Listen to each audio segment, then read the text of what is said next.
बिल्कुल गरीब बैकग्राउंड से आती थी, उनके संदर्भ में ये 2004-5 में डॉक्टर मनमोहन सिंह जी ने ये कानून लेके आए थे और जिसके तहत अप्रॉक्सीमेटली 22 करोड़ लोग इसमें इन्वॉल्व थे। और मोटी मोटी बात ये थी कि 90% इसमें सिर्फ 10% जो मटेरियल था वो स्टेट गवर्नमेंट की हिस्सेदारी थी, बाकी सारा 30% जो है वो गवर्नमेंट ऑफ इंडिया का था और 60% जो उसके ऊपर लेबर थी वो सारी की सारी फुली कवर्ड सी गवर्नमेंट ऑफ इंडिया की। अच्छा, उसमें हुआ क्या कि जैसे पिछले साल का ही 99,000 करोड़ जो है उसके ऊपर टोटल स्पेंड हुआ है, जिसमें सिर्फ जो अप्रॉक्सीमेटली 10,000 करोड़ रुपया स्टेट्स ने कंट्रीब्यूट किया है। लेकिन ये जो अभी स्कीम इन्होंने उसको चेंज किया है, वैसे तो स्कोप ऑफ वर्क भी बहुत चेंज हुआ है और उसमें 40% जो है वो स्टेट की हिस्सेदारी होगी। जो स्टेट्स डेट में है, मेरा ख्याल उनके तो बस की बात नहीं है। जहाँ तक पंजाब का सवाल है, ये पिछले साल अप्रॉक्सीमेटली 1450 करोड़ रुपया जो है वो इसके ऊपर खर्च हुआ है, जिसमें पंजाब की हिस्सेदारी अप्रॉक्सीमेटली 90 करोड़ की थी, जो मटेरियल की थी। लेकिन अगर इतना काम ही इस साल होना हो इस स्कीम के बाद, तो पंजाब की हिस्सेदारी 550 करोड़ की होगी, जो पॉसिबल नहीं है। इसका मतलब ये स्कीम बिल्कुल बंद करने वाली स्कीम है। जो गवर्नमेंट ऑफ इंडिया चाहती नहीं है कि इस स्कीम को जो है गरीब को उसका फ़ायदा हो, क्योंकि कॉरपोरेट सेक्टर जब ऐसी लेबर मिलती है तो कॉरपोरेट सेक्टर के पास बहुत कम लेबर जो है वो जाती है। तो ये बिल्कुल उसको उसके साथ जोड़ा गया है ताकि कॉरपोरेट को लेबर चीज़ मिले, लेकिन गरीब लोग जो है उसमें बहुत बड़ा नुकसान होगा। पर सर केंद्र तर्क देती है कि हम 125 दिन आपको रोज़गार दे रहे हैं, प्लस में ट्रांसपेरेंसी बढ़ा रहे हैं कि मनरेगा में जिस तरीके से घोटाले हो रहे थे, क्योंकि पिछले दिनों जब शिवराज चौहान कृषि मंत्री आए थे, उन्होंने भी साफ-साफ कहा था कि पंजाब में मनरेगा के घोटाले हो रहे हैं, ट्रांसपेरेंसी देखो बढ़ेगी और देखो ट्रांस मॉडर्नाइज़ेशन कर रहे हैं इस पूरी स्कीम का एक एक्चुअली तरीके से। वैसे तो ये बीजेपी जो है वो पूरी कंट्री को मॉडर्नाइज कर रही है।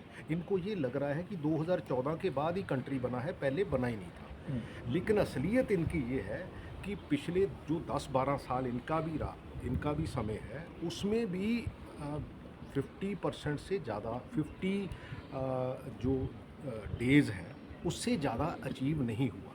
हुँ, वो क्यों नहीं हुआ, उसके ऊपर काम करने की ज़रूरत थी, उसको और ईज़ आउट करने की ज़रूरत है, क्योंकि जितना भी इसको देखो, ये ठीक है कि टेक्नोलॉजी की वजह से हम उसको ट्रांसपेरेंसी में ज़्यादा बेहतर कर सकते हैं। जी। लेकिन अनफॉर्चुनेटली जो इसको हैंडल कर रहे हैं, वो तो वही लोग हैं, क्योंकि उसके डिजिटल जो थंब वो लगाए जाते थे, वो हर बायोमेट्रिक। हाँ, बायोमेट्रिक्स, वो 3-3 उनकी फ़ोटोग्राफ्स ली जाती थी।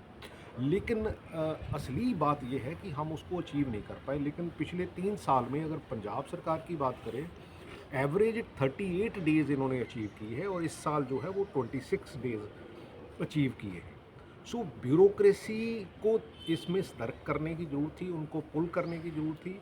दूसरी बात, सबसे बड़ी बात है कि जो पंचायतें थी, वो अपने हिसाब से उसका काम ले सकती कि उनको गाँवों को किस चीज़ की ज़रूरत है, हुँ, क्या-क्या उसमें होने वाला है, लेकिन वो सैंक्शन जो है वो लोकल लेवल पे मता डाल के हो सकती थी। लेकिन आज की तारीख में ये सारा कुछ जो है वो ऐसा कुछ नहीं है जो पंचायत अपने तौर पे कर सके।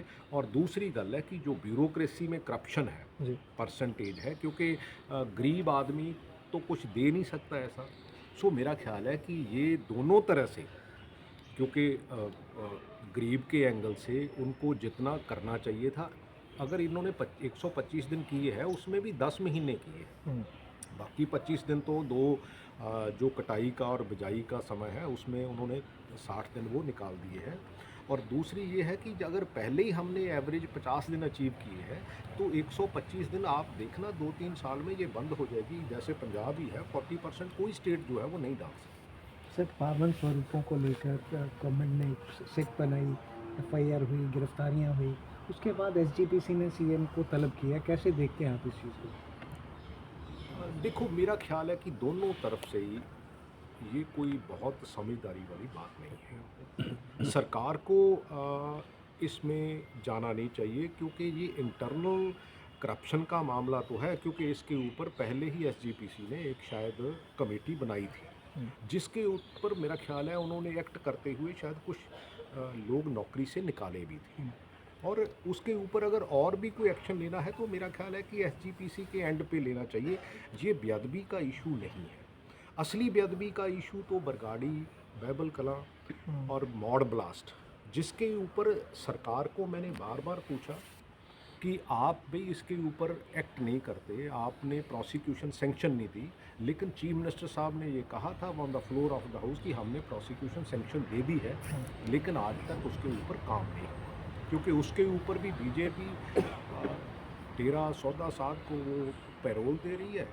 मेरा ख्याल हर 2-3 महीने के बाद पैरोल होती है। और दूसरी बात ये है कि ये जो सरकार है वो प्रोसिक्यूशन सेंक्शन नहीं दे रही। सो प्योरली जहाँ बेअदबी हुई है वहाँ सरकार काम नहीं करना चाहती, लेकिन जहाँ मेरा ख्याल है उनका इंटरनल इशू है उसके ऊपर पता नहीं अननेसेसरली क्यों ऐसी पॉलिटिक्स करना चाहते हैं। मेरा ख्याल ये देश के लिए भी अच्छी नहीं है, समाज के लिए भी अच्छी नहीं है और सिख समुदाय के लिए भी अच्छी नहीं है। सर, वेनेजुएला के प्रेसिडेंट को अमेरिका द्वारा पकड़ के किया गया, उसके बाद इस भारत पे टैरिफ बढ़ाने की बातें करी जा रही, कैसे देखते हैं आप इस सब? मेरा ख्याल ये जो जियो पॉलिटिक्स है दुनिया की बहुत ख़तरनाक मोड़ पे है और ये गलत दिशा की तरफ इशारा कर रही है। ऐसा नहीं करना चाहिए। मेरा ख्याल है कि इनको सिस्टम को कहीं ना कहीं कंट्रोल करने की ज़रूरत है। और जो आज केजरीवाल जी जलंधर में जो पता ही नहीं। जो खास करके जो युद्ध नशा विरुद्ध उसका सेकंड पड़ाव शुरू करने जा रहे हैं, मैं केजरीवाल जी से पूछना चाहता हूं कि ये पहला पड़ाव ख़त्म हो गया और पहले नशे जो है वो ख़त्म हो गए, दूसरा पड़ाव जो शुरू करने जा रहे हैं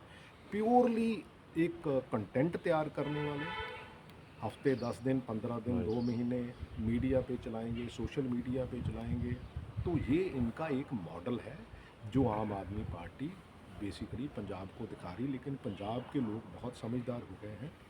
ये थोड़े देर की बात है, मैंने तो भगवंत मान जी को on the floor of the house कहा था कि आपके 6 महीने हैं, 6 महीने में जो करना कर लो, लोगों का मोह आपसे भंग हो चुका है। प्रगट जी, एक बात बताइए कि क्या आपको लग रहा है कि 2027 जैसे जैसे नज़दीक आ रही है वैसे वैसे ही बरगाड़ी, बैबल कलां और अब ये सबरूपों का मामला भी सामने आ गया, और पहले बरगाड़ी और बैबल कलां का मामला था लेकिन उसके साथ ये भी जोड़ दिया गया, क्या 328 सेंटीमेंट को इधर उधर करने की बात हो रही है? देखो, मैं तो कंटिन्यू ये बात कर रहा हूँ, मैंने कोई ये इलेक्शन की बात नहीं है और इलेक्शन की बात मैं समझता हूँ करनी नहीं चाहिए। उसका रीज़न ये है कि राज वही अच्छा होता है जिसने कोई क्राइम किया है उसको दंडित किया जाए और जिसने कोई क्राइम नहीं किया वो अपनी नॉर्मल लाइफ जिए। मेरे को तो इतनी बात समझ आती है कि राज अच्छा वही होता है। आपको लग रहा है कि एक तरफ पुलिस हो गई है, एक तरफ एसजीपीसी हो गई है, और एसजीपीसी ने कहा है कि